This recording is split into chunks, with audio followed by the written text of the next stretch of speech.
রাহমাতাল লিল আলামিন আমার বলেন, আমার উম্মতরা শেষ জমানায় গুনাহকে খুব মহব্বত করবে, আল্লাহ তওবার কথা বলে যাবে, ইস্তিগফারের কথা বলে যাবে। নবী আমার 5 নম্বরে বলে, আমার উম্মতরা শেষ জমানায় ওয়া ইউহিব্বুনাল কুসুরা ওয়া ইয়ানসাউনাল মাকবারা। এর নবীর উম্মতের দল, যুবক, মুরব্বী, পর্দার অন্তর আম্মা জানেরা, রাহমাতাল লিল আলামিন আমার 5 নম্বরে বললেন, আমার উম্মতরা শেষ জমানায় উঁচু উঁচু প্রাসাদ নির্মাণের ক্ষেত্রে প্রতিযোগিতা করবে। ওর বাড়িটা একতলা কারুকার্য দিয়ে করেছে, আমার বাড়ি 2 তলা বানানো চাই। ওর বাড়িটা 2 তলা কত সুন্দর ডিজাইন করেছে, আমার বাড়ি 3 তলা ডিজাইন কর। 3 তলা ডিজাইন করেছে সে, আমার বাড়ি 4 তলা ডিজাইন কর। এমন ভাবে রাহমাতাল লিল আলামিন বলে শেষ জমানায় প্রতিযোগিতায় নামবে। কিন্তু ছোট্ট একটা ঘর, চতুর্দিকে মাটির বাউন্ডারি, উপরে বাঁশের চাউনি দেওয়া, এই ছোট্ট ঘরের কথা আমার উম্মত বলে যাবে। এর নবীর উম্মতের দল আজকে দুনিয়া নিয়ে ব্যস্ত হয়ে গেলাম, অথচ রাহমাতাল লিল আলামিনের সাহাবীদের খবর নাও। নবী সাহাবীরা দুনিয়ার বড় বড় বড় বড় দায়িত্ব পাওয়ার পর তারা আমার আল্লাহকে ভুলে নাই, আখিরাতকে ভুলে নাই, আখিরাতকে সামনে রাখলো। এরই নবীর উম্মতের দল কেমন আদর্শ শিক্ষা পাইলেন, নবী সাহাবীরা নবীর কাছ থেকে কেমন আদর্শে শিক্ষা পাইলেন, কেমন আদর্শ জাতি তারা গঠন করে গেছেন। বর্তমানেও আমরা এমন আদর্শ জাতি গঠন করতে হবে। নবী সাহাবীদের খবর নাও। রাহমাতাল লিল আলামিনের সাহাবী হযরত ওমর রাদিয়াল্লাহু তাআলা আনহুর শাসন আমলে, হযরত ওমরের শাসন আমলে তৎকালীন সময়ের সিরিয়ার গভর্নর হলো রাহমাতাল লিল আলামিনের সাহাবী আবু উবাইদা ইবনুল জাররাহ রাদিয়াল্লাহু তাআলা আনহু। এখনকার সিরিয়ার আগে সিরিয়া অনেক তফাৎ। আগের সিরিয়া ছিল জর্দান, লেবানন, ফিলিস্তিন, ইরাক, 4টা বড় বড় বড় বড় বিশাল রাষ্ট্র মিলে তৎকালীন সময়ের সিরিয়া। ওই সিরিয়ার গভর্নর হলো রাহমাতাল লিল আলামিনের সাহাবী আবু উবাইদা ইবনুল জাররাহ রাদিয়াল্লাহু তাআলা আনহু। ওমরের কাছে একদিন আসার পর হযরত ওমর বলেন, রে আবু উবাইদা, তুমি তো এত বড় বিশাল রাষ্ট্রের গভর্নর। বলে হ্যাঁ। বলে এলাকা কিভাবে চালাও আমি খবর নিতে চাই। বলে চলেন। পরক্ষণে হযরত ওমর বললেন, রে আবু উবাইদা, তুমি যে ঘরে থেকে পুরা সিরিয়া নিয়ন্ত্রণ করো, এই ঘরের ভিতরে আমি বসবো। এই ঘরের ভিতরে বসে বসে তোমার সঙ্গে একটু খোঁজ গল্প করব। নবী সাহাবী আবু উবাইদা চোখের পানি ছেড়ে দিয়া বললেন, ওমর, আপনি আমার এলাকায় যাবেন, এতে আমার কোনো কষ্ট নাই, দুঃখ নাই। তবে আপনার মতন এমন ভিআইপি মেহমানকে আমার রাজপ্রাসাদে নিয়ে কেমন করে বসাবো? কারণ আমি যেই ঘরে থেকে পুরা এলাকা নিয়ন্ত্রণ করি, নিয়ন্ত্রণ করে চালায়, এটা এমন একটা ঘর, আপনার মতন ব্যক্তি এমন ঘরে বসার মতন কোনো জায়গা নাই। রাহমাতাল লিল আলামিনের সাহাবী ওমর চিন্তা করলেন, এত বড় বিশাল দেশের গভর্নর, সে আমাকে এমন কথা বলল, নিশ্চয়ই সে আমার সাথে মজাক করতেছে, বোধহয় আমার চেয়ে দামি ঘরের মধ্যে থাকে। হযরত ওমর বললেন, নিয়ে যাও। এমন বারংবার বলার পর আবু উবাইদা হযরত ওমরকে নিয়ে সিরিয়ার দিকে রওনা হলো। এরই নবীর উম্মতের দল সিরিয়ার শহরের ভিতরে ঢুকলেন। যেই এরিয়ার ভিতরে বাসভবন থাকার দরকার, এই এরিয়াটা পার হয়ে হযরতে আবু উবাইদার সামনে চললেন। হযরত ওমর বললেন, উবাইদা, এখনো কি তোমার বাসভবন নই? বলে না, সামনে যেতে হবে। সামনে যেতে যেতে যেতে যেতে জঙ্গলের গিরিপথ ধরে হাঁটতেছে এরই নবীর উম্মতের দল, যুবক, মুরব্বী, পর্দার অন্তর আম্মা জানারা, রাহমাতাল লিল আলামিন সাহাবী জঙ্গলের পথ ধরে ধরে হেঁটে হেঁটে চললো। জঙ্গলের পথ ধরে হেঁটিয়া হযরত ওমরকে নিয়ে আবু উবাইদা রাদিয়াল্লাহু তাআলা একটা ঝুপড়ি ঘরের সামনে দাঁড়ালো। ঝুপড়ি ঘরের সামনে দাঁড়ানোর পর হযরত ওমর ডাকে বললেন, এরে আবু উবাইদা, এটাই কি তোমার বাসভবন? বলে হ্যাঁ। এটা থেকে তুমি পুরো সিরিয়া চলো? বলে হ্যাঁ। হযরত ওমর বললেন, এমন একটা ঘরের সামনে আমি দাঁড়ালাম, যেই ঘরটা চতুর্দিকে খেজুর পাতার বেড়া, খেজুর পাতার চাউনি দেওয়া, এমন একটা ঘরের সামনে দাঁড়ালাম। রাহমাতাল লিল আলামিনের সাহাবী হযরত ওমরের ঘরের সামনে দাঁড়ানোর পর হযরত ওমর বললেন, আবু উবাইদা, চলো ঘরের ভিতরে চলো। হযরত ওমর বললেন, আমি ঘরের ভিতরে গেলাম, গিয়ে দেখি ঘরের ভিতরে দামি বিছানা নাই, দামি ফার্নিচার নাই, কোনো কিছুই নাই। হযরত উবাইদাকে বললাম, কোথায় তোমার দামি ফার্নিচার, বিছানা? এরই নবীর উম্মতের দল, রাহমাতাল লিল আলামিনের সাহাবী উবাইদা ঘরের কর্নার থেকে নামাজের মুসল্লা আনলো। নামাজের মুসল্লাটা তালিযুক্ত, এই মুসল্লাটা বিছায় বলেন, ওমর, এটা আমার দামি বিছানা, এই বিছানা আমার যখন রাষ্ট্রীয় কোনো মেহমান আছে বিছিয়ে দে, আবার আমার নামাজের ওয়াক্ত হলে এটা দিয়ে আমি নামাজ আদায় করি, ঘুমের প্রয়োজন হলে এটার উপরে ঘুমায়া যায়। সব কাজ একটা বিছানার মাধ্যমে চলে। রাহমাতাল লিল আলামিনের সাহাবী ওমর আশ্চর্য হয়ে গেল, এত বড় বিশাল দেশের একটা গভর্নর আবু উবাইদার এই হালত, এরই নবীর উম্মত আর আমার আপনার অবস্থা হলো। কত আরামায়েশের রাজপ্রাসাদে ঘুমাইতেছি, কত আরামায়েশের বিছানায় ঘুমায়, দুনিয়ার আরাম বিছানায় ঘুমায় আল্লাহকে ভুলে গেলাম, আল্লাহকে ভুলে গেলাম, আল্লাহকে ডাকতে ভুলে গেলাম। কারণ নরম বিছানায় ঘুমাইলে আল্লাহর কথা স্মরণ হয় না। একদিন আরামে ঘুমাবেন, শক্ত বিছানায় ঘুমাবেন, দেখবেন আল্লাহর নাম বারংবার বারংবার আপনার আমার স্মরণ হবে। রাহমাতাল লিল আলামিনের সাহাবী হযরত ওমর বলেন, উবাইদা এখানে কি রান্না বান্না হয়, খাবার দাবার কই খাও? হযরত উবাইদাকে এই কথা বলার পর মাটির একটা মস্ক ঘরের কর্নার থেকে আনলেন, ঘরের কোণা থেকে মাটির মস্ক এনে আবু উবাইদা হযরত ওমরের সামনে রাখলো। হযরত ওমর নজর করে তাকালো, মাটির পাতিলাটা পুরো পানি ভরপুর হয়ে আছে। পানির নিচে নজর করলেন, নজর করে তাকায়া দেখলেন পানির নিচে ছোট ছোট ছোট ছোট রুটির টুকরো দেখা যায়। হযরত ওমর বলেন, এ উবাইদা বলো, কেন তুমি রুটির টুকরাগুলি পানির মস্কের মধ্যে ভিজিয়ে রাখলা? বলে, ওমর আমি এতটাই গরীব, আমি যে একজন কাজের ভুয়া কন্টিনিউ রাখবো বেতন দিয়া, এমন তৌফিক আমার নাই। রাষ্ট্রের কোষাগার থেকে যেটা বেতন ধার্য করা হলো, এই বেতন দিয়ে আমি কোনো মতে আমি আমার জীবন চালাই। এর নবীর উম্মতের দল, যুবক মুরব্বী, পর্দার অন্তরাম্মা জানেরা, রাহমাতাল লিল আলামিনের সাহাবী হযরত আবু উবাইদা বললেন, ওমর আমার দূর থেকে একজন খাদেমা আসে, মাসে একবার আইসা বড় করে কয়েকটা রুটি বানিয়ে দেওয়া যায়। এই রুটিগুলি প্রচণ্ড রৌদ্রে দিয়া শুকায় এটাকে আমি শক্ত করে রাখি যেন নষ্ট না হয়। যখন আমার ক্ষুধা লাগে রুটির টুকরোগুলি আমি ভেঙ্গে ভেঙ্গে টুকরো করে করে করে করে পানির মস্কের মধ্যে ভিজিয়ে রাখি। নরম হইলে এটা আমি জৈতুনের তেল দিয়া চিবিয়ে চিবিয়ে খেয়ে খেয়ে আমি আমার ক্ষুধা নিবারণ করি। এর নবীর উম্মতের দল, নবীর সাহাবীরা এইভাবে দুনিয়ারে ত্যাগ করল। আর আমার আপনার অবস্থা হলো দুনিয়া দুনিয়া দুনিয়া, দুনিয়ার মোহে পড়িয়া আল্লাহকে বলে গেলাম, কোরআন ছেড়ে দিলাম। যেই কথা বলতেছিলাম স্পেনের ইতিহাস, আলা ইয়া সাকিনাল কসরিল মুআল্লা সাতুদফান আন করিবিন ফিত তুরাবি লাহু মালাকুই ينادي كل يوم لدول الموت وبنول الخراب قليل عمرنا في دار دنيا ومرجعنا إلى بيت التراب لا إله إلا الله لا إله إلا الله لا إله إلا الله محمد رسول الله صلى الله عليه وسلم سبحانك لا علم لنا إلا ما علمتنا إنك أنت العليم الحكيم قال رب اشرح لي صدري ويسر لي أمري واحلل عقدة من لساني يفقه قولي وبك نستعين يا مستعان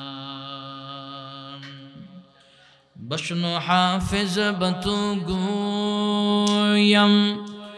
بشنو حافظ بتوگویم که گل تازه نمی ماناد اگر ماناد شب ماناد شب دیگر نمی ماند گل از گلشن جدا گشته ترو تازه نمی ماند اگر ماند شب ماند شب دیگر نمی ماند হিজাবে নু আরসা দরবরে শৌহর নমিমানত अगर मानत शबे मानत शबे दीगर नमी मानत हमें बाइज्जते मेहमा बयक खाना नमी मानत अगर मानत शबे मानत शबे दीगर नमी मानत अल्हम्दुलिल्लाह ঐতিহ্যবাহী জামিয়া মাদানিয়া আফতাবউদ্দিন মাদ্রাসা এতিমখানার উন্নয়ন কল্পে 12তম বার্ষিকী আজিম শান ইসলামী মহাসম্মেলন। উক্ত ইসলামী মহাসম্মেলনের শেষ দিনের আখিরি সমাবেশের আখিরি দিনের চলমান অধিবেশনের মুহতারাম সম্মানিত সভাপতি মঞ্চে উপস্থিত জাতির মাতার মুকুট জাতির শ্রেষ্ঠ সন্তান হযরত বুজুর্গ উলামা ইকরাম আজিজ তোলাবা সম্মুখে উপস্থিত দিন প্রিয় ইসলাম প্রিয় মুরব্বিনে আওয়াম সমাবেশে আমার কলিজার টুকরা যুবক বন্ধুগণ স্নেহের ছোট ভাই পর্দার আড়ে অবস্থানরত শ্রদ্ধেয়া সম্মানিত মা ও বোনেরা, দয়াময় মহান রব্বুল আলামিনের দরবারে আলিশানে শুকর আদায় করছি যে আল্লাহ পাক রব্বুল আলামিন দুনিয়াবি কর্মব্যস্ততাকে পিছনে ফেলে কোরআনের মজলিসে উলামায়ে কেরামের জবান থেকে গুরুত্বপূর্ণ দ্বীনি নসিহত শোনার জন্য কবুল এবং মঞ্জুর করেছেন। সেজন্য কালিমাত শুকর আদায় করছি, জবান খুলে হৃদয়ের আবেগ অনুভূতি উজাড় করে আলহামদুলিল্লাহ। সর্বোপরি শুকর যাদের অক্লান্ত পরিশ্রম আর মেহনতের বদলতে আজকের এই আজিম শান ইসলামী মহাসম্মেলন, বিশেষ করে এই এলাকার যুবক বৃন্দ, আইম্মে মাসাজিদ, উলামায়ে কেরাম, চাকরিজীবী, দিন মজদুর, রাজনীতিবিদ, প্রবাসী ভাই, সর্বশ্রেণীর মানুষ যারা এই আয়োজনের জন্য নিজেদের সবটুকু দিয়ে চেষ্টা এবং সহযোগিতার হাত বাড়িয়েছেন, আল্লাহ পাক রব্বুল আলামিন সকলের মেহনতকে কবুল এবং মঞ্জুর করে ইহকালীন জীবন শান্তি, পরকালীন জীবন মুক্তির ফয়সালা করে দেখ। সকলে বলুন আমিন। লক্ষ কোটি দুরুদ ও সালাম বিশ্ব মানবতার কান্ডারি, বিশ্ব মানবতার উদ্দিন দিশারি, আকায়ে নামদার মদিনাহ কা তাজদার আফতাবে নবুয়ত ফখরে মওজুদ সাইয়্যিদুল মখলুকাত হযরত মুহাম্মদ মুস্তাফা সাল্লাল্লাহু আলাইহি ওয়াসাল্লামের উপর। ভাইয়ের আমার, আমি আপনাদের খেদমতে মহাপবিত্র বাণী কুরআনুল করিম থেকে গুরুত্বপূর্ণ একটি আয়াতে কারীম তিলাওয়াত করেছি। নবী আলাইহিস সালাতু ওয়াস সালামের অসংখ্য অগণিত হাদিসের ভান্ডার থেকে এক টুকরো হাদিস তিলাওয়াত করেছি। আয়াত এবং হাদিসকে সামনে রেখে কোরআন এবং সুন্নাহর আলোকে গুরুত্বপূর্ণ দ্বীনি আলোচনা করার ইচ্ছা পোষণ করেছি। রব্বে কায়নাত আমাদেরকে প্রতিটি কথার উপরে আমল করার তৌফিক দান করুক। সকলে বলুন আমিন। আমাকে পোস্টারের মধ্যে একটি বিষয় নির্ধারিত করে দেওয়া হলো, আদর্শ জাতি গঠনে মাদ্রাসার শিক্ষার গুরুত্ব। সম্মানিত সুধী, প্রথমত আমাদেরকে জানতে হবে শিক্ষা দুই ধরনের, একটা হলো জাগতিক শিক্ষা আর একটা হলো ধর্মীয় শিক্ষা। জাগতিক শিক্ষাই বলা হয়, স্কুল কলেজ ইউনিভার্সিটিতে যে শিক্ষা দেওয়া হয় তাকে জাগতিক শিক্ষা বলা হয়, আর মাদ্রাসায় যে শিক্ষাটা দেওয়া হয় এটাকে ধর্মীয় শিক্ষা বলা হয়। দুই শিক্ষার মধ্যে অনেক ডিফারেন্স রয়েছে, অনেক পার্থক্য রয়েছে। জাগতিক শিক্ষার যেরকম আমাদের দরকার আছে, ধর্মীয় শিক্ষারও আমাদের দরকার আছে। মুসলমানের সন্তান জাগতিক শিক্ষায় শিক্ষিত হয়ে ডক্টর হবে, মুসলমানের জন্য গৌরবের বিষয়। মুসলমানের সন্তান উকিল হবে, ব্যারিস্টার হবে, ম্যাজিস্ট্রেট হবে, বিভিন্ন জায়গায় সেক্টরে তারা কাজ আঞ্জাম দেবে, এটা মুসলমানের জন্য গৌরবের বিষয়। তবে জাগতিক শিক্ষার আগেও ধর্মীয় শিক্ষাটাকে একটু প্রাধান্য বেশি দিতে হবে। এই কারণ জাগতিক শিক্ষায় শিক্ষিত হতে গিয়ে বহু মানুষ আজকে ধর্মীয় শিক্ষা তার ভিতরে না থাকার কারণে তারা পরবর্তী সময় নাস্তিক হয়। ধরে বলুন ঠিক কিনা? এ কারণেই জাগতিক শিক্ষাও দেওয়া লাগবে, ধর্মীয় শিক্ষা আগে দেওয়া লাগবে। কারণ ধর্মীয় শিক্ষা এমন একটা শিক্ষা যে শিক্ষার মধ্য দিয়ে সন্তান আদর্শ জাতি, আদর্শ সন্তান হিসাবে গঠিত হয়। কারণ এই শিক্ষার ভিতরে মিথ্যার কোনো আশ্রয় নেই, মিথ্যা কথা শিক্ষা দেওয়া হয় না। ধর্মীয় শিক্ষার ভিতরে কোনো মিথ্যার ছোঁয়া নাই। আর জাগতিক শিক্ষার ভিতরে অনেক মিথ্যা কথাও রয়েছে। যেরকম কিন্ডার গার্ডেনের ভিতরে 10 পৃষ্ঠার আদর্শলিপি একটা বই পড়ানো হয়, ঠিক সেম বইটা ধর্মীয় শিক্ষা কেন্দ্র যেগুলি মাদ্রাসা, সবচেয়ে ছোট্ট ক্লাস নুরানি সবাহি মক্তবে পড়ানো হয়। দুই শিক্ষার মধ্যে পার্থক্য কত! স্কুল কিন্ডার গার্ডেনে ব্ল্যাকবোর্ডের দিকে এই এই বাচ্চারা এই কথা বলুন, চুপ, শোনো, লাইট মারবা না, চুপ করে বসো।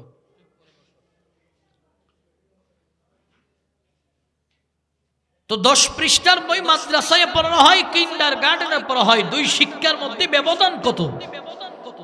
আদর্শ জাতি তো আপনি গঠন করবেন, তো আদর্শ জাতি গঠন করতে গেলে আদর্শ শিক্ষা লাগবে, সত্যের শিক্ষা লাগবে, তাহলে আদর্শ জাতি গঠন করা আমাদের পক্ষে সম্ভব।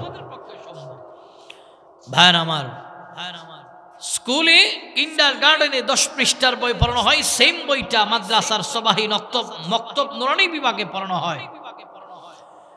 স্কুলের মধ্যে ছাত্রকে তার স্যার পড়াইতেছে, পড়ো কিন্ডার গার্ডেনে শরীয়তে অজগর। ছাত্র জিজ্ঞাসা করলেন, স্যার অজগর কি? অজগর হলো বিষাক্ত এক প্রাণী, ওর অভ্যাস হলো যারে পাই ওরে খাই। বড়াইতেছে সরায়াতে আপেল। ছাত্র জিজ্ঞেস করতে, স্যার আপেল কি? আপেল গাছে ধরে পাকলে মানুষ খায়। কবিতা পড়ানো হয়, হাট্টিমা টিম টিম টিম তারা মাঠে পারাডিম, তাদের ঘাড়াই দুটো শিং তারা মাঠে পারাডিম। শিংওয়ালা কোন জানোয়ারকে আপনাদের এই বয়সে দেখেছেন কোন হাটে মাঠে ডিম দিতে? দেখেছেন বোধহয় আপনারা? শিংওয়ালা কোন জানোয়ার ডিম পাড়তে দেখছেন? দেখেন নাই। সেম 10 পৃষ্ঠার বইটা নুরানি মক্তব বিভাগে পড়ানো হয়। উস্তাদ ছাত্রদেরকে বলে, বাবা ব্ল্যাকবোর্ডের দিকে নজর করো, পড়াইতেছে, পড়ো শরীয়তে ওযু। ছাত্র জিজ্ঞাসা করতে, উস্তাদজি ওযু কি? ওযু হলো ওই জিনিসের নাম, ওযু করে মানুষ তাহারাত হাসিল করে, ওযু করে কোরআন পড়ে, ওযু করে মসজিদে যায়, ওযু করে নামাজ পড়ে, আরো ভালো কাজগুলি ওযুর মাধ্যমে শুরু করে। তো ছাত্র এখানে একটা আদর্শের শিক্ষা পেয়েছে। পড়াইতেছে শরীয়তে আল্লাহ। ছাত্র জিজ্ঞাসা করছে, উস্তাদজি আল্লাহকে? বলে, আল্লাহ হলো তিনি যিনি তোমাকে বানিয়েছে, আমাকে বানিয়েছে, আসমান জমিন চন্দ্র সূর্য লৌহ কলম সব কিছু বানিয়েছে, তিনি হলেন আল্লাহ। জোরে বলুন সুবহানাল্লাহ। কবিতা পড়ায়, অনন্ত সীম প্রেমময় তুমি, বিচার দিনের স্বামী, যত গুণ গান হে চির মহান তোমারই অন্তর্যামী। দুটোই শিক্ষা। একটা শিক্ষার ভিতর দিয়ে আমার আপনার সন্তান মিথ্যার উপরে ফাউন্ডেশন করতেছে, আর আরেকটা শিক্ষার ভিতর দিয়ে আমার আপনার সন্তান আদর্শ সন্তান গঠন হচ্ছে, আদর্শ জাতি হিসেবে তারা পরিচিত হবে, আদর্শ সন্তান হিসেবে তারা গঠিত হচ্ছে। অতএব আমাদের মধ্যে সবচেয়ে দামি আদর্শবান শিক্ষা যেই জায়গায় দেওয়া হয়, এটা হলো মাদ্রাসা। মাদ্রাসা থেকে যে শিক্ষাটা দেওয়া হয় সত্যের শিক্ষা, আর কিন্ডার গার্ডেন থেকে যেই শিক্ষাটা দেওয়া হয় মিথ্যা শিক্ষা। এর দ্বারা আদর্শ জাতি গঠন হওয়া সম্ভব নয় যদি সত্যের উপরে ফাউন্ডেশন গড়ে তোলা না হয়, তাহলে রডের বদলে বাঁশ দিবে বাঁশ। জোরে বলুন ঠিক কিনা? সত্য যদি শিক্ষা দিতে চাও, আদর্শ জাতি গঠন করতে চাও, তো দ্বীনি শিক্ষার প্রয়োজন লাগবে। কোরআনের শিক্ষা, দ্বীনি শিক্ষা কেন দিবেন এটা আমাদের জানার দরকার। এই কারণে দিবেন, কারণ ছোট্ট সময় আমরা দেখেছি যে এখনো অনেকে দেখে থাকবেন যে খালি পেটে যদি আপনি একটা পেঁয়াজ ঘুম থেকে উঠেই চিবিয়ে খান, তো সারাদিন পোলাও কুরমা বিরিয়ানি খাইলেন, তো দিনের শেষ বেলাতে ঢেকুর দিবেন, তো ঢেকুরটা আসবে পেঁয়াজের দুর্গন্ধ।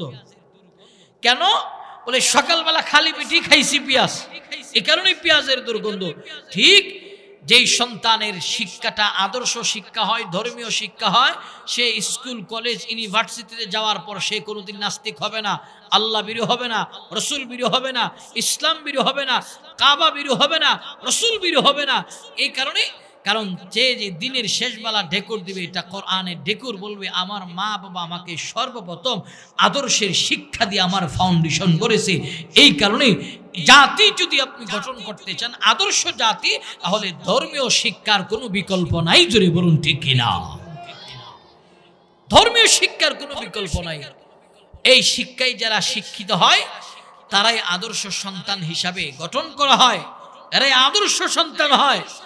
এরা কত দামি, এরা এই যে মাদ্রাসায় যারা পড়ে এরা কত দামি, এরা এদের সম্পর্ক আল্লাহর কালামের সাথে এরা কত দামি। বলে আল্লাহর কালামের সাথে যাদের সম্পর্ক হয় এরা পৃথিবীর দামি মানুষ। জোরে বলুন আল্লাহু আকবার। ভাইরা আমার, রাহমাতাল লিল আলামিন আমার বলেন, যারা কোরআন শিক্ষা গঠন করে, কোরআন শিখে, তারা কেমন দামি জানো? রাহমাতাল লিল আলামিন আমার হাদিসে বলেন এরা কত দামি।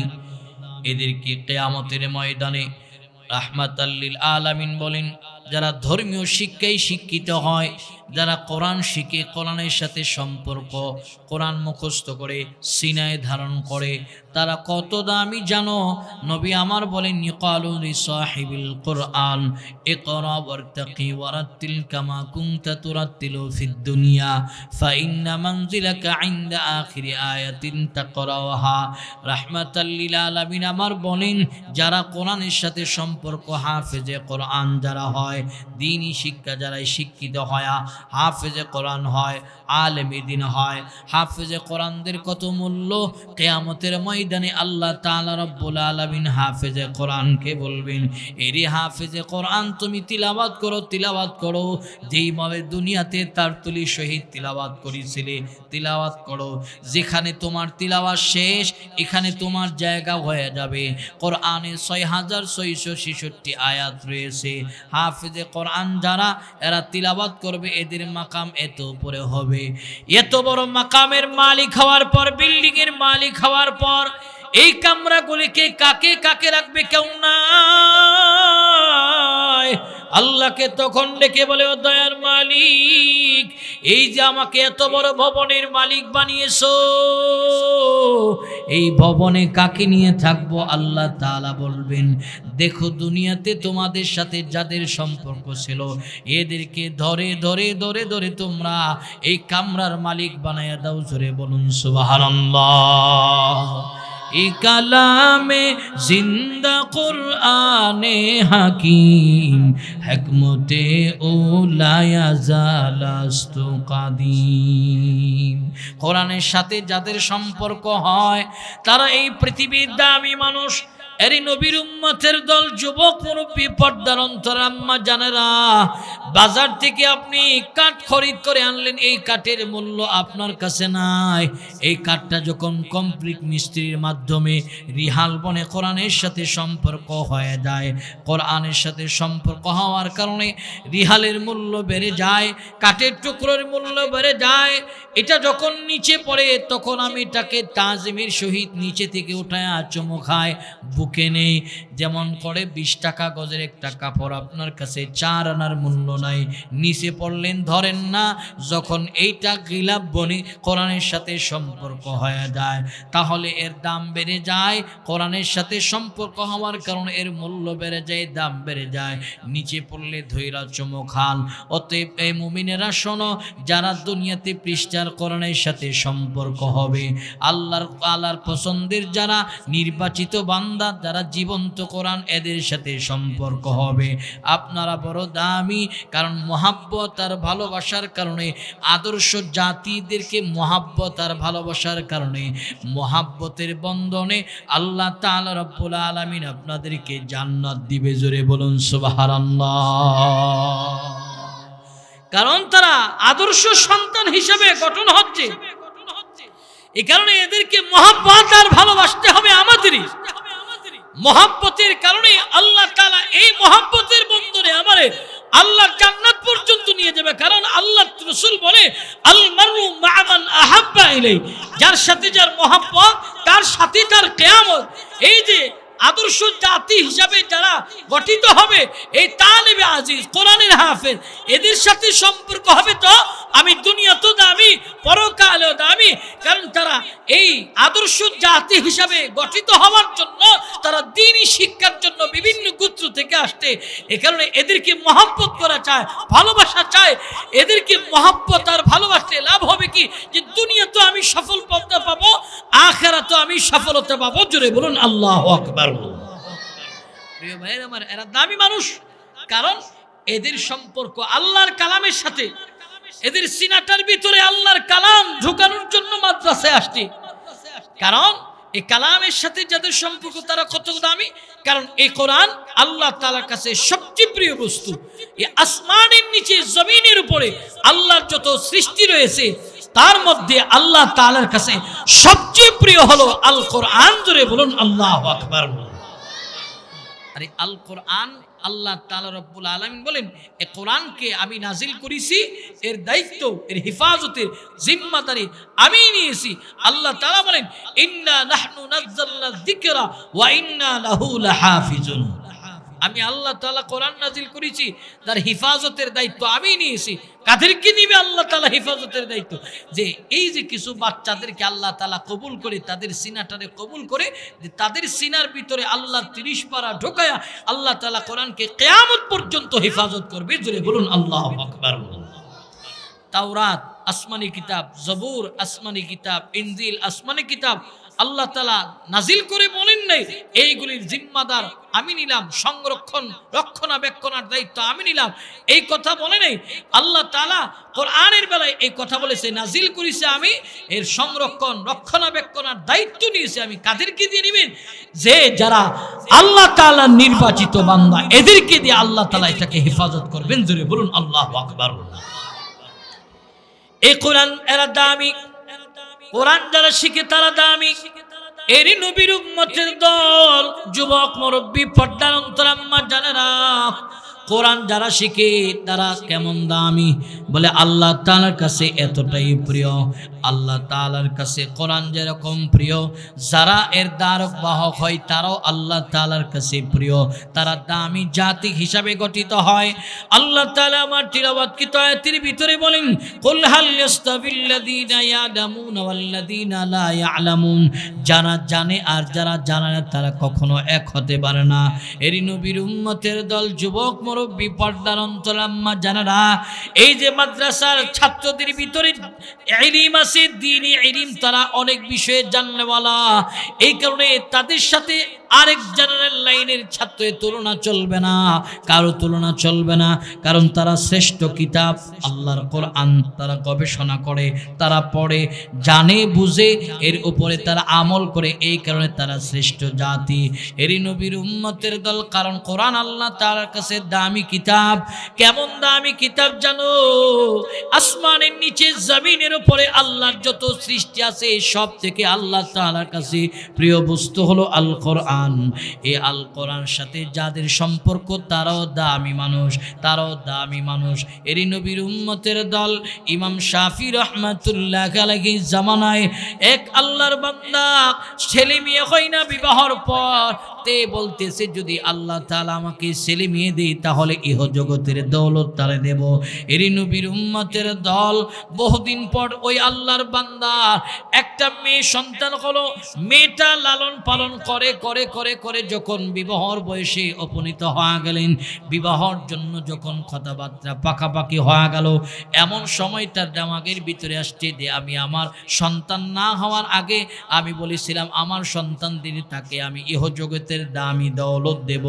এখন তো আমার মেয়ে হয়েছে, বিবাহর উপযুক্ত হয়ে গেল, বিবাহ বন্ধনে আবদ্ধ হওয়ার জন্য কথাবার্তা পাকাপাকি হয়ে গেল, কি দেব? আমার কাছে দেওয়ার মতন কিছু নাই। চিন্তা ভাবনা আরম্ভ করলেন। চিন্তা করে করে করে করে ইমাম শাফি রহমাতুল্লাহ আলাইহির দরবারে গিয়ে হাজির হয়ে গেল। এরই নবীর উম্মতের দল, যুবক মুরব্বী পর্দার অন্তরাম্মা জানেরা, শাফি রহমাতুল্লাহ আলাইহির কাছে গেল। যাওয়ার পর শাফিঈ রাহমাতুল্লাহ আলাইহি বলে, হে শাফিঈ, বহু পেরেশানি নিয়ে আপনার দরবারে হাজির হলাম। ইমাম শাফিঈ রাহমাতুল্লাহ আলাইহি বলেন, কি পেরেশানি বলো? বলে, আমার সন্তান না হওয়ার আগে আমি আল্লাহ তাআলার কাছে এই দোয়া করেছিলাম, আল্লাহ যদি তুমি আমার সন্তান দাও তাহলে ইহ জগতের দামি দৌলত তারে দান করব, তারে দেব। এখন আমার মেয়ে দিয়েছে, মেয়ে লালন পালন করে করে করে করে বিবাহর উপযুক্ত হয়ে গেল, দেওয়ার মতন কিচ্ছু নাই, কি দিব? টেনশনে পড়ে গেলাম। আল্লাহ তাআলার কাছে কি প্রিয়? ইহ জগতে আল্লাহ তাআলার কাছে সবচেয়ে প্রিয় কি জিনিস? ইমাম শাফিঈ চমৎকার সমাধান দেয়া বলেন, তুমি কি তোমার মেয়েকে ইহ জগতের দামি দৌলত দিতে চাও? বলে হ্যাঁ। বলে, ইহ জগতের দামি দৌলত হলো আল কোরআন, তুমি তোমার মেয়েকে একজিল কোরআন হাদিয়া দিয়া দাও, তোমার মান্নত পুরা হয়ে যাবে। জোরে বলুন সুবহানাল্লাহ। তুমি তোমার মেয়েকে একজিল কোরআন দিয়া দাও, তোমার মান্নত পুরা হয়ে যাবে। কারণ এই কোরআন আল্লাহ তাআলার কাছে দামি। আল্লাহ তাআলার কাছে এই কোরআন কেমন দামি জানো? এই কোরআনের সাথে যাদের সম্পর্ক হবে তারাও দামি। এরই নবীর উম্মতের দল আজকে আমাদের জীবন্ত কোরআনের সাথে যেরকম সম্পর্ক নাই, পৃষ্ঠার কোরআনের সাথেও সম্পর্ক নাই। প্রতিটি মুসলমানের ঘরের ভিতরে আজকে কোরআন আছে, কোরআনের তিলাওয়াত নাই। সকাল সন্ধ্যা তিলাওয়াত হতো আগেকার মুসলমানদের ঘরে ঘরে, এখন সেই তিলাওয়াত নাই। এরই নবীর উম্মতের দল আবার আপনার ঘরে কোরআন আছে ঠিক, এই কোরআনের উপরে 1 ইঞ্চি সম পরিমাণ ময়লা আবর্জনা জমা হয়ে আছে। এই কোরআনের যত্ন নাই। রমাদানুল কারিম আসলে কোরআনটা খুলতে যায়, কোরআন খুলতে গিয়া দেখি 1 ইঞ্চি সম পরিমাণ ময়লা আবর্জনা জমা হয়ে আছে। এরই নবীর উম্মতের দল, যুবক মুরব্বী, পর্দার অন্তরাল আম্মা জানেরা, অথচ এই জীবন্ত কোরআনের সাথে যাদের সম্পর্ক হবে তারা আল্লাহ তাআলার কাছে দামি। যারা পৃষ্ঠার কোরআনের সাথে সম্পর্ক হবে তারাও আল্লাহ তাআলার কাছে দামি। কারণ কোরআন তিলাওয়াত যেই ঘরের ভিতরে হয়, এই ঘরের ভিতরে আল্লাহর পক্ষ থেকে রহমত, বরকত, সাকিনা নাজিল হয়। যেই এলাকায় কোরআন তিলাওয়াত হয় ওই এলাকার ভিতরে রহমত, বরকত নাজিল হয়। এরই নবীর উম্মতের দল আজকে আমাদের ঘরের ভিতরে যেরকম তিলাওয়াত নাই, মুসলমানের প্রত্যেকটা জায়গায় তিলাওয়াতের দরকার ছিল, তিলাওয়াত নাই। দোকান খুলতে গেলে ওখানেও তিলাওয়াত করো, তিলাওয়াত নাই। চাকরি বাকরি স্টার্ট করতে যাইবা, ওখানেও তিলাওয়াত নাই। আজকে আমরা দোকান খুলতে যাই তো ফজরের পরে আমরা গান স্টার্ট দিয়ে দোকান খুলে ফেললাম। এরই নবীর উম্মতের দল, যুবক মুরব্বী, পর্দার অন্তর আম্মা জানেরা, না ওখানে তিলাওয়াত করো, সূরাতুল ফাতিহা পড়ো, ফাতিহায় তিলাওয়াত করো, ইখলাস পড়ো, ইখলাসি তিলাওয়াত করো। এক কথায় তিলাওয়াতে কোরআনের মাধ্যমে তুমি তোমার দিনটাকে শুরু করো, সারা দিন তিলাওয়াত করো, যা পারো করো। কারণ তিলাওয়াত করলে আল্লাহ তাআলা ব্যবসায়ীর ব্যবসার মধ্যে বারাকা বাড়ায়া দেয়, চাকরিজীবীর চাকরির কর্মের মধ্যে বারাকা বাড়ায়া দেয়। যেই ঘরে তিলাওয়াতে কোরআন হয় এই ঘরটাকে আল্লাহ তাআলা পছন্দ করেন। যেই এলাকার ভিতরে তিলাওয়াতে কোরআন হয় এই এলাকাটা আল্লাহ তাআলার কাছে পছন্দের এলাকা হয়।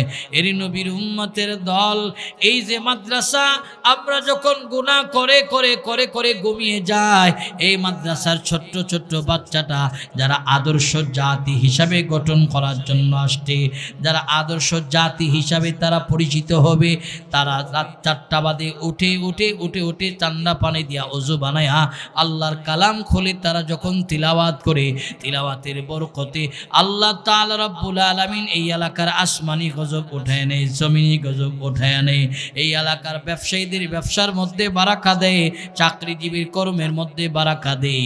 এক কথায় তিলাওয়াতে কোরআন যে এলাকায় হয় এই এলাকাটা আল্লাহ তাআলার কাছে সবচেয়ে প্রিয় হয়ে যায়। যে তিলাওয়াতে কোরআনের কারণে বরকত আসে, রহমত আসে, এটা আমরা চোখে দেখি না। যদি দেখতাম তাহলে আমাদের ঘরে তিলাওয়াত বন্ধ হতো না, প্রত্যেকটা জায়গায় আমাদের তিলাওয়াত বন্ধ হতো না। রাহমাতাল লিল আলামিনের সাহাবীদের খবর নাও। সাহাবীরা প্রত্যেকটা কাজে তারা তিলাওয়াতে কোরআন তিলাওয়াতে কোরআন এত ছিল, রাহমাতাল লিল আলামিন সাহাবীদের ভিতরে তিলাওয়াতে কোরআন এত ছিল। এর নবীর উম্মতের দল, যুবক মুরব্বী, পর্দার অন্তর আম্মা জানেরা, তিলাওয়াতে কোরআন সাহাবীরা কেমন করত। আজকে তো ফজরের পর আমাদের তিলাওয়াত নাই, বিকেল বেলা তিলাওয়াত নাই, কোনো টাইমে তিলাওয়াত নাই। অথচ নবীর সাহাবীরা এমন ছিল, তিলাওয়াতে কোরআনের সাথে এদের সম্পর্ক ছিলেন। রাহমাতাল লিল আলামিন একজন সাহাবী, যার নাম হলো সাঈদ ইবনে উযাইর রাদিয়াল্লাহু তাআলা আনহু। তিনি তিলাওয়াত করতেন। সাঈদ ইবনে উযাইর এমন ভাবে তিলাওয়াত করতেন, তিনি প্রতিদিন ফজরের পরে তিনি তিলাওয়াত করতেন। সাঈদ ইবনে উযাইর রাদিয়াল্লাহু তাআলা আনহু তিলাওয়াত করতেন। একদিনের ঘটনা, সাঈদ ইবনে উযাইর রাদিয়াল্লাহু তাআলা আনহু তিলাওয়াত করতেছে ফজরের নামাজের পর। যে ব্যক্তিগত কাজও করে আর মুখে জবানে তিলাওয়াত করতেছে। তিলাওয়াত যখন সাঈদ ইবনে উযাইর করলেন, তিলাওয়াত করতেছে, এমন সময় তিনি তাকায় দেখলেন তার যে যুদ্ধের একটা সোয়ারি আছে, উট তিলাওয়াতের আওয়াজ শুনে লাফাইতেছে। পরক্ষণে তাকালো, তার 6 বছরের একটা মেয়ে ঘরের দরজার সামনে আসলেন। খুব টেনশন হচ্ছে, না জানি আমার এই ঘোড়াটা বাঁধন ছেড়ে আমার মেয়েটাকে আক্রমণ করে। এর নবীর উম্মতের দল, রাহমাতাল লিল আলামিনের সাহাবী সাঈদ ইবনে উযাইর তিলাওয়াত বন্ধ করলো। তিলাওয়াত বন্ধ করে তার 6 বছরের বাচ্চাটারে ঘরের ভিতরে দিয়ে আসলো। ঘরের ভিতরে দিয়ে আইসা যখন দরজার সামনে দাঁড়ালো, তাকায় দেখে উটের লাফানিও শেষ। তিলাওয়াতে কোরআন করছে, এতক্ষণ লাফালো। সাঈদ ইবনে উযাইর রাদিয়াল্লাহু তাআলা আসমানের দিকে নজর করলেন। আসমানের দিকে নজর করার পর তাকায় দেখলেন মেঘের খণ্ড উযাইরের বাড়ির দিকে নেমে আসতেছে। এই দৃশ্য দেখিয়া সাঈদ ইবনে উযাইর বড় আতঙ্কিত হয়ে গেল। সাঈদ ইবনে উযাইর রাদিয়াল্লাহু তাআলা আতঙ্কিত হয়ে আমার আপনার পয়গম্বরের কাছে দৌড়ে হাজির হয়ে গেল। নবীর কাছে গিয়া বলে, পয়গম্বর, আমি একটা আশ্চর্যজনক ঘটনা দেখলাম। রাহমাতাল লিল আলামিন আমার বললেন, কি ঘটনা দেখছো বলো। সাঈদ ইবনে উযাইর বলে, পয়গম্বর, আমি তিলাওয়াতরত অবস্থায় ছিলাম, এমন সময় তাকায়া দেখলাম আমার যুদ্ধের ঘোড়াটা লাফাইতেছে। এই ঘোড়াটা লাফানি দেখা আবার পরক্ষণে দেখলাম আমার মেয়েটা দরজায় দাঁড়াইছে। চিন্তা করলাম ঘোড়াটা না জানি মেয়েটার উপরে আক্রমণ করে। এই দৃশ্য দেখিয়া আমি আমার মেয়েটাকে ঘরের ভিতরে দিয়ে আসলাম। রাহমাতাল লিল আলামিনের সামনে সাঈদ ইবনে উযাইর বলে, নবী আমার, আমি ঘরের ভিতরে দিয়ে ঈশা দরজার সামনে দাঁড়ালাম। দাঁড়ায়া যখন আমি আসমানের দিকে তাকায় দেখলি মেঘের খণ্ড আমার বাড়ির দিকে আসতেছি। রাহমাতাল লিল আলামিন আমার মুস্কি হেসে দিয়া বলে, এরে উযাইর, কেন তুমি তিলাওয়াত বন্ধ করলা? তিলাওয়াত যদি বন্ধ না করতে তোমার এলাকার মানুষ দেখতো। তোমার তিলাওয়াতের বরকতের কারণে তোমার এলাকার ভিতরে আল্লাহর রহমত বর্ষিত হচ্ছে। জোরে বলুন সুবহানাল্লাহ। রাসূল বলেন, কেন তিলাওয়াত বন্ধ করলা? তিলাওয়াত কেন বন্ধ করলা? আর না হয় রহমত যে নাজিল হইতে সেটা দেখা যেত। তো তিলাওয়াতে কোরআন আপনাদের এই এলাকায় হয়। এই যে মাদ্রাসা, আমরা যখন গুনাহ করে ঘুমিয়ে যাই, আল্লাহ আযাব গজব দিয়ে আমাদেরকে ধ্বংস করেন না কেন? তিলাওয়াতে কোরআনের বরকতে। এই কারণে কোরআনের মূল্য আছে, জীবন্ত কোরআনের যেরকম মূল্য আছে, পৃষ্ঠার কোরআনের মূল্য আছে। প্রিয় ভাইয়ের আমার, আজকে তো পৃষ্ঠার কোরআনের সাথে যেরকম আমাদের সম্পর্ক নাই, জীবন্ত কোরআনের সাথেও আমাদের সম্পর্ক নাই। এ কারণে আমরা দিন দিন ধ্বংসের দ্বার প্রান্তে পৌঁছাইতেছি। তিলাওয়াতে কোরআনের সাথে যাদের সম্পর্ক থাকবে, যেই জাতির সম্পর্ক থাকবে, এই জাতি হবে আদর্শবান জাতি, এই জাতি হবে শ্রেষ্ঠ জাতি। প্রিয় ভাইয়ের আমার, এই শ্রেষ্ঠ জাতি হলো, শ্রেষ্ঠ আদর্শবান সন্তানই হলো, আদর্শবান মানুষই হলো যারা ধর্মীয় শিক্ষায় শিক্ষিত হয়। এদের কাছে নীতি নৈতিকতা আছে। প্রিয় ভাইয়ের আমার, এদের কাছে রাসূলুল্লাহ আখলাক আদর্শ সব আছে। এই কারণে এরা পৃথিবীর দামি মানুষ, কারণ এদের কাছে দ্বীনি ইলম আছে। যার কাছে দ্বীনি ইলম আছে, দ্বীনের জ্ঞান আছে, সে সবচেয়ে দামি মানুষ। জোরে বলুন আল্লাহু আকবার। সে সবচেয়ে দামি মানুষ। প্রিয় ভাইয়ের আমার, আজকে জীবন্ত কোরআনের সাথে সম্পর্ক নাই, পৃষ্ঠার কোরআনের সাথে আমাদের সম্পর্ক নাই। এই কারণে আমাদের এত মুসিবত, গজব, আযাব আমাদের মাথার উপরে আসে। জলে স্থলে যত আযাব গজব আছে সব আমাদের হাতের কামাই। যহারাল ফাসাদু ফিল বাররি ওয়াল বাহরি বিমা কাসাবাত আইদিন নাস, সব আমাদের হাতের কামাই, সব আমাদের হাতের কামাই। জলে স্থলে যত আযাব গজব আছে সব আমাদের হাতের কামাই। এই কারণে আমরা আজকে কোরআন থেকে আলাদা, তো আমাদেরকে আল্লাহ তাআলা গজব দেয়। আমরা জীবন্ত কোরআন থেকে আলাদা, তো আল্লাহ তাআলা মুসিবত দেয়। প্রিয় ভাইয়ের আমার, স্পেনের ইতিহাস তালাশ করলে দেখা যায় স্পেনে মুসলমানরা 800 বছর রাজত্ব করেছে। মুসলমানরা 800 বছর স্পেনের রাষ্ট্র ক্ষমতায় ছিল। স্পেনের রাষ্ট্র ক্ষমতায় ছিল মুসলমান। প্রিয় ভাইয়ের আমার, খলিফা ওয়ালিদ বিন মালিকের শাসনামলে রাজা রডারিকের 1 লক্ষ সৈন্যের মোকাবেলায় তারিক বিন জিয়াদ, মুসলমানদের দলপতি তারিক বিন জিয়াদ 12,000 সৈন্য নিয়ে 1 লক্ষ সৈন্যের মোকাবেলায় যুদ্ধ করে স্পেনকে বিজয় করেছিল মুসলমানরা। এরপর স্পেনের রাষ্ট্র ক্ষমতায় 800 বছর শাসন করেছে। প্রিয় ভাইয়ের আমার, এরপরের ইতিহাস যে মুসলমানরা যখন 800 বছর শাসন ক্ষমতায় 800 বছরের শেষ ভাগে এসে মুসলমানরা নিজেদেরকে পৃষ্ঠার কোরআন থেকে আলাদা হইতেছে, তো জীবন্ত কোরআন থেকে আলাদা হইতেছে। এই দুনিয়ামুখী হইতেছে, দুনিয়ামুখী যেমনটা বর্তমানে আমরা হইতেছি দুনিয়ামুখী। আল্লাহ রাসূল বলেন যে কিয়ামতের আগে আমার উম্মতরা এমন কিছু কোয়ালিটি মেনটেন করবে, এমন কিছু কোয়ালিটি গ্রহণ করবে যার কারণে এদের উপরে গজব মুসিবত চলে আসবে। আল্লাহ রাসূলের কথাটাই যেন বাস্তব। রাসূল বলেন 1 নম্বর, ইউহিব্বুদ দুনিয়া ওয়া ইয়ানসাউনাল আখিরা। আমার উম্মতরা শেষ জমানায় তারা দুনিয়াকে মহব্বত করবে, আখিরাতের কথা ভুলে যাবে। আজকে আমাদের অবস্থা হলো দুনিয়া দুনিয়া দুনিয়া নিয়ে ব্যস্ত হয়ে গেলাম, আখিরাতের কথা বলে গেলাম, আল্লাহর কথা বলে গেলাম। এই হলো বর্তমানে আমাদের হালত। অথচ জালালউদ্দিন রুমি বলে দুনিয়া কামাই করো কতটুকুন, যতটুকুন তোমার প্রয়োজন চলতে ফিরতে লাগে ততটুকুন তুমি কামাই করো, এর চেয়ে বেশি কামাই করিও না।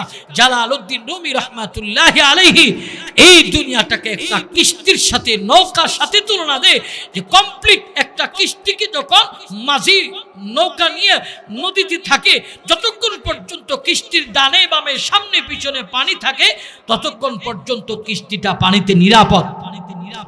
জালালউদ্দিন রুমি বলে যখন এই কিস্তি ফুটো হয়ে যায়, ছিদ্র হয়ে যায়, পানিটা ভিতরে ঢুকতে আরম্ভ করে, যেই পানিটা কিস্তির জন্য জীবন ছিল ওই পানিটা কিস্তির জন্য হয় মরণ।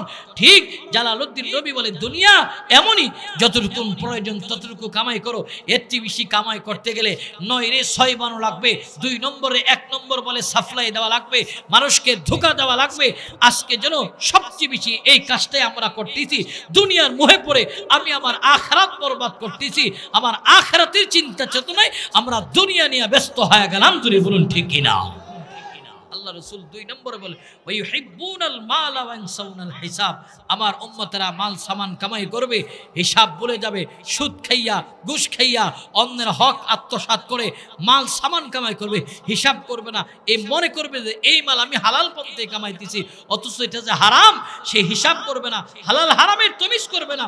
আল্লাহ রাসূল 3 নম্বরে বলে ওয়া ইউহিব্বুনাল খালকা ওয়া ইয়ানসাউনাল খালিকা। শেষ জমানায় আমার উম্মতরা মাখলুকের পূজারী হবে। খালেক যিনি বানিয়েছে আল্লাহর কথা বলে যাবে। সন্তান আমার কাছে মাখলুক, চাকরি আমার কাছে মাখলুক, ব্যবসা প্রতিষ্ঠান আমার কাছে মাখলুক, চাকরি এরপরে জমি আমার কাছে মাখলুক। বলবে সন্তান যদি সৌদি আরব, সিঙ্গাপুর, দুবাই, কাতার, ইটালিতে না থাকতে পারতো আমি চলতে পারতাম না, মাখলুকের মহব্বত। বলবে ব্যবসা প্রতিষ্ঠান না থাকলে চলতে পারতাম না, মাখলুকের মহব্বত। চাকরিটা না থাকলে চলতে পারতাম না, মাখলুকের মহব্বত। নবী আমার বলেন আমার উম্মতেরা শেষ জমানায় মাখলুকের পূজারী হবে। খালেক যিনি বানিয়েছে আল্লাহর কথা বলে যাবে। সবগুলির ভিতরে যত রিজিকের ব্যবস্থা রেখেছে এই রিজিকের ব্যবস্থা করেন কে? জোরে বলেন করেন কে? জোরে একটা ডাক দেন ইয়া আল্লাহ। জোরে ঈমানের আওয়াজে ডাক দেন ইয়া আল্লাহ। পড়েন সুবহানাল্লাহ, আলহামদুলিল্লাহ, ওয়া লা ইলাহা ইল্লাল্লাহ, আল্লাহু আকবার। নবী আমার 4 নম্বরে বলেন ওয়া ইউহিব্বুনাদ যুনুবা ওয়া ইয়ানসাউনাত তাওবাতা। রাহমাতাল লিল আলামিন আমার বলেন আমার উম্মতেরা শেষ জমানায় গুনাহকে খুব মহব্বত করবে, তওবার কথা বলে যাবে, ইস্তিগফারের কথা বলে যাবে। নবী আমার 5 নম্বরে বলে আমার উম্মতেরা শেষ জমানায় ওয়াইহিব্বুনাল কুসুরা ওয়া ইয়ানসাউনাল মাকবারা। এর নবীর উম্মতের দল, যুবক, মুরব্বী, পর্দার অন্তর আম্মা জানেরা, রাহমাতাল লিল আলামিন আমার 5 নম্বরে বললেন আমার উম্মতেরা শেষ জমানায় উঁচু উঁচু প্রাসাদ নির্মাণের ক্ষেত্রে প্রতিযোগিতা করবে। ওর বাড়িটা একতলা কারুকার্য দিয়ে করেছে, আমার বাড়ি 2 তলা বানানো চাই। ওর বাড়িটা 2 তলা কত সুন্দর ডিজাইন করেছে, আমার বাড়ি 3 তলা ডিজাইন কর। 3 তলা ডিজাইন করেছে সে, আমার বাড়ি 4 তলা ডিজাইন কর।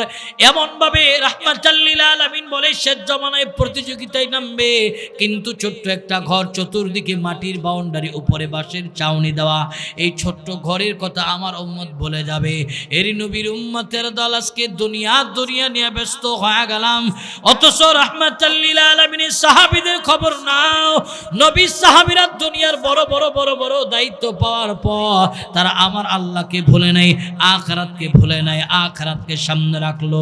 এরি নবীর উম্মতের দল কেমন আদর্শ শিক্ষা পাইলেন, নবী সাহাবীরা নবীর কাছ থেকে কেমন আদর্শে শিক্ষা পাইলেন, কেমন আদর্শ জাতি তারা গঠন করে গেছেন। বর্তমানেও আমরা এমন আদর্শ জাতি গঠন করতে হবে। নবী সাহাবীদের খবর নাও। রাহমাতাল লিল আলামিনের সাহাবী হযরত ওমর রাদিয়াল্লাহু তাআলা আনহুর শাসন আমলে, হযরত ওমরের শাসন আমলে তৎকালীন সময়ের সিরিয়ার গভর্নর হলো রাহমাতাল লিল আলামিনের সাহাবী আবু উবাইদা ইবনুল জাররাহ রাদিয়াল্লাহু তাআলা আনহু। এখনকার সিরিয়ার আগে সিরিয়া অনেক তফাৎ। আগের সিরিয়া ছিল জর্দান, লেবানন, ফিলিস্তিন, ইরাক, 4টা বড় বড় বড় বড় বিশাল রাষ্ট্র মিলে তৎকালীন সময়ের সিরিয়া। ওই সিরিয়ার গভর্নর হলো রাহমাতাল লিল আলামিনের সাহাবী আবু উবাইদা ইবনুল জাররাহ রাদিয়াল্লাহু তাআলা আনহু। ওমরের কাছে একদিন আসার পর হযরত ওমর বলেন, রে আবু উবাইদা, তুমি তো এত বড় বিশাল রাষ্ট্রের গভর্নর। বলে হ্যাঁ।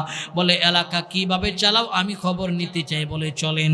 পরক্ষণে হযরত ওমর বললেন, এরে আবু উবাইদা, তুমি যেই ঘরে থেকে পুরা সিরিয়া নিয়ন্ত্রণ করো, এই ঘরের ভিতরে আমি বসবো।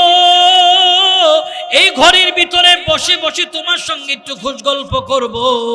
নবী সাহাবী আবু উবাইদা চোখের পানি ছেড়ে দিয়া বললেন, ওমর, আপনি আমার এলাকায় যাবেন, এতে আমার কোনো কষ্ট নাই, দুঃখ নাই। তবে আপনার মতন এমন ভিআইপি মেহমানকে আমার রাজপ্রাসাদে নিয়ে কেমন করে বসাবো? কারণ আমি যেই ঘরে থেকে পুরা এলাকা নিয়ন্ত্রণ করি, নিয়ন্ত্রণ করে চালায়, এটা এমন একটা ঘর, আপনার মতন ব্যক্তি এমন ঘরে বসার মতন কোনো জায়গা নাই। রাহমাতাল লিল আলামিনের সাহাবী ওমর চিন্তা করলেন, এত বড় বিশাল দেশের গভর্নর, সে আমাকে এমন কথা বলল, নিশ্চয়ই সে আমার সাথে মজাক করতেছে, বোধহয় আমার চেয়ে দামি ঘরের মধ্যে থাকে। হযরত ওমর বললেন, নিয়ে যাও। এমন বারংবার বলার পর আবু উবাইদা হযরত ওমরকে নিয়ে সিরিয়ার দিকে রওনা হলো। এরি নবীর উম্মতের দল সিরিয়ার শহরের ভিতরে ঢুকলেন। যেই এরিয়ার ভিতরে বাসভবন থাকার দরকার, এই এরিয়াটা পার হয়ে হযরতে আবু উবাইদার সামনে চললেন। হযরত ওমর বললেন, উবাইদা, এখনো কি তোমার বাসভবন নয়? বলে না, সামনে যেতে হবে। সামনে যেতে যেতে যেতে যেতে জঙ্গলের গিরিপথ ধরে হাঁটতেছে এরি নবীর উম্মতের দল, যুবক, মুরব্বী, পর্দার অন্তর আম্মা জানারা, রাহমাতাল লিল আলামিন সাহাবী জঙ্গলের পথ ধরে ধরে হেঁটে হেঁটে চললো। জঙ্গলের পথ ধরে হেঁটিয়া হযরত ওমরকে নিয়ে আবু উবাইদা রাদিয়াল্লাহু তাআলা একটা ঝুপড়ি ঘরের সামনে দাঁড়ালো। ঝুপড়ি ঘরের সামনে দাঁড়ানোর পর হযরত ওমর ডাকে বললেন, এরে আবু উবাইদা, এটাই কি তোমার বাসভবন? বলে হ্যাঁ। এটা থেকে তুমি পুরো সিরিয়া চলো? বলে হ্যাঁ। হযরত ওমর বললেন, এমন একটা ঘরের সামনে আমি দাঁড়ালাম, যেই ঘরটা চতুর্দিকে খেজুর পাতার বেড়া, খেজুর পাতার চাউনি দেওয়া, এমন একটা ঘরের সামনে দাঁড়ালাম। রাহমাতাল লিল আলামিন সাহাবী হযরত ওমরের ঘরের সামনে দাঁড়ানোর পর হযরত ওমর বললেন, আবু উবাইদা, চলো ঘরের ভিতরে চলো। হযরত ওমর বললেন, আমি ঘরের ভিতরে গেলাম, গিয়ে দেখি ঘরের ভিতরে দামি বিছানা নাই, দামি ফার্নিচার নাই, কোনো কিছুই নাই। হযরত উবাইদাকে বললাম, কোথায় তোমার দামি ফার্নিচার, বিছানা? এরি নবীর উম্মতের দল, রাহমাতাল লিল আলামিন সাহাবী উবাইদা ঘরের কর্নার থেকে নামাজের মুসল্লা আনলো। নামাজের মুসল্লাটা তালিযুক্ত, এই মুসল্লাটা বিছায় বলেন, ওমর, এটা আমার দামি বিছানা, এই বিছানা আমার যখন রাষ্ট্রীয় কোনো মেহমান আছে বিছিয়ে দে। আবার আবার আমার নামাজের ওয়াক্ত হলে এটা দিয়ে আমি নামাজ আদায় করি, ঘুমের প্রয়োজন হলে এটার উপরে ঘুমায়া যায়। সব কাজ একটা বিছানার মাধ্যমে চলে। রাহমাতাল লিল আলামিনের সাহাবী ওমর আশ্চর্য হয়ে গেল, এত বড় বিশাল দেশের একটা গভর্নর আবু উবাইদার এই হালত, এরই নবীর উম্মত আর আমার আপনার অবস্থা হলো। কত আরামায়েশের রাজপ্রাসাদে ঘুমাইতেছি, কত আরামায়েশের বিছানায় ঘুমায়, দুনিয়ার আরাম বিছানায় ঘুমায় আল্লাহকে ভুলে গেলাম, আল্লাহকে ভুলে গেলাম, আল্লাহকে ডাকতে ভুলে গেলাম। কারণ নরম বিছানায় ঘুমাইলে আল্লাহর কথা স্মরণ হয় না। একদিন আরামে ঘুমাবেন, শক্ত বিছানায় ঘুমাবেন, দেখবেন আল্লাহর নাম বারংবার বারংবার আপনার আমার স্মরণ হবে। রাহমাতাল লিল আলামিনের সাহাবী হযরত ওমর বলেন, উবাইদা এখানে কি রান্না বান্না হয়, খাবার দাবার কই খাও? হযরত উবাইদাকে এই কথা বলার পর মাটির একটা মস্ক ঘরের কর্নার থেকে আনলেন, ঘরের কোণা থেকে মাটির মস্ক এনে আবু উবাইদা হযরত ওমরের সামনে রাখলো। হযরত ওমর নজর করে তাকালো, মাটির পাতিলাটা পুরো পানি ভরপুর হয়ে আছে। পানির নিচে নজর করলেন, নজর করে তাকায়া দেখলেন পানির নিচে ছোট ছোট ছোট ছোট রুটির টুকরো দেখা যায়। হযরত ওমর বলেন, এ উবাইদা বলো, কেন তুমি রুটির টুকরাগুলি পানির মস্কের মধ্যে ভিজিয়ে রাখলা? বলে, ওমর আমি এতটাই গরীব, আমি যে একজন কাজের ভুয়া কন্টিনিউ রাখবো বেতন দিয়া, এমন তৌফিক আমার নাই। রাষ্ট্রের কোষাগার থেকে যেটা বেতন ধার্য করা হলো, এই বেতন দিয়ে আমি কোনো মতে আমি আমার জীবন চালাই। এর নবীর উম্মতের দল, যুবক মুরব্বী, পর্দার অন্তরাম্মা জানেরা, রাহমাতাল লিল আলামিনের সাহাবী হযরত আবু উবাইদা বললেন, ওমর আমার দূর থেকে একজন খাদেমা আসে, মাসে একবার আইসা বড় করে কয়েকটা রুটি বানিয়ে দেওয়া যায়। এই রুটিগুলি প্রচণ্ড রৌদ্রে দিয়া শুকায় এটাকে আমি শক্ত করে রাখি যেন নষ্ট না হয়। যখন আমার ক্ষুধা লাগে রুটি টুকরোগুলি আমি ভেঙ্গে ভেঙ্গে টুকরো করে করে করে করে পানির মস্কের মধ্যে ভিজিয়ে রাখি। নরম হইলে এটা আমি জৈতুনের তেল দিয়া চিবিয়ে চিবিয়ে খেয়ে খেয়ে আমি আমার ক্ষুধা নিবারণ করি। এর নবীর উম্মতের দল, নবী সাহাবীরা এইভাবে দুনিয়ারে ত্যাগ করলো। আর আমার আপনার অবস্থা হলো দুনিয়া দুনিয়া দুনিয়া, দুনিয়ার মোহে পড়িয়া আল্লাহকে বলে গেলাম, কোরআন ছেড়ে দিলাম। যেই কথা বলতেছিলাম, স্পেনের ইতিহাস, মুসলমানরা 800 বছর স্পেন শাসন করলো। যেই মাত্র মুসলমানরা দুনিয়ামুখী হইতে আরম্ভ করলেন, আদর্শের কাঠামো থেকে দূরে যেতে আরম্ভ করলেন, কোরআন এবং সুন্নাহকে ছেড়ে দিলেন, কোরআন এবং সুন্নাহকে আঁকড়ে না ধরে এটাকে দূরে সরাইয়া দিলেন। রানী ইসাবেলার শাসনামলে 7 লক্ষ মুসলমানকে একই জায়গায় তালাবদ্ধ করে পুড়িয়ে স্পেনের ইতিহাস থেকে মুসলমানদের নামটাকে মুছে ফেলা হলো। এরই নবীর উম্মতের দল। এই কারণে কোরআনওয়ালা যারা, এদেরকে মহাব্বত করেন, পৃষ্ঠার কোরআনে মহাব্বত করেন, কোরআন পড়তে পারেন না ধরে ধরে কান্না করবেন। কোরআন যেখানে তিলাওয়াত হয় ওখানে যাবেন, ওখানে গিয়া তিলাওয়াত শুনবেন। দুনিয়াতে গান শোনার সময় আমাদের আছে, গল্প গুজব করার সময় আছে, বন্ধু বান্ধবের আড্ডা দেওয়ার সময় আছে, কিন্তু তিলাওয়াতে কোরআনের সময় শোনার আমাদের সময় নেই। মাদ্রাসার জীবন্ত কোরআনকে বন্ধু বানানোর সময় আমাদের নাই, কিন্তু দুনিয়াদারদেরকে আমরা বন্ধু বানালাম, জীবন্ত কোরআনওয়ালাদেরকে আমরা বন্ধু বানালাম না। যদি এদেরকে বন্ধু না বানাও, কপাল বড় খারাপ। হে মুমিন, ভালো করে শোনো, কপাল বড় খারাপ। কেমন খারাপ জানো? উকবা বিন আবি মুঈতের অবস্থার মতন হবে। উকবা বিন আবি মুঈত কিয়ামতের ময়দানে আফসোস করবে, নিজের মাথায় থাপ্পড় দিয়া দৌড়াবে আর বলবে, আহ আহ ইয়া ওয়াইলাতা লাইতানি লাম আত্তাখিদ ফুলানান খালিলা। আফসোস করবে আর দৌড়াবে, বলবে বদনসিব, কেন আমি আল্লাহর পয়গম্বরকে বন্ধু বানালাম না, কেন নবীর সাথে চললাম না।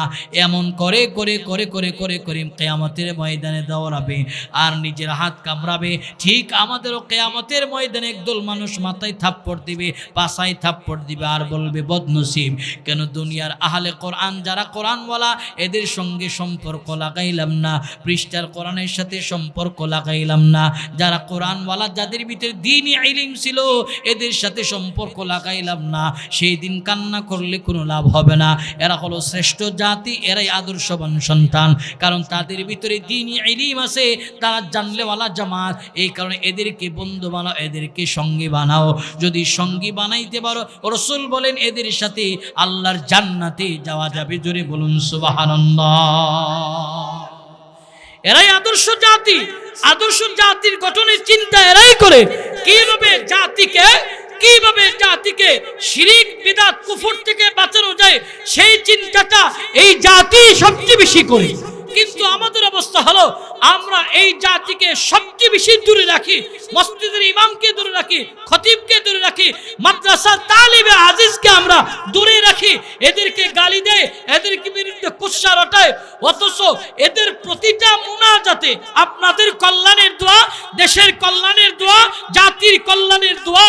অতএব আদর্শ জাতি এরাই, আদর্শ সন্তান তো এরাই, যারা দুর্দিনেও আমাদের জন্য দোয়া করে, দেশের জন্য দোয়া করে, প্রতিটা মানুষের জন্য মুনাজাতে দোয়া করে। এরাই হলো আদর্শবান সন্তান। দূরে বলুন ঠিক কিনা? কিন্তু এদেরকে আমরা দূরে সরাইতেছি, এদেরকে কাসিমিরা গালি দিবেন না। একজন আলেমরে গালি দিয়েছেন, তো মসজিদের ইমামরে গালি দিয়েছেন, খতিবরে গালি দিয়েছেন, মুয়াজ্জিনরে গালি দিয়েছেন, মাদ্রাসার তালিবে আজিজরে গালি দিয়েছেন। এর দ্বারা আপনার আখিরাত আপনি বরবাদ করলেন।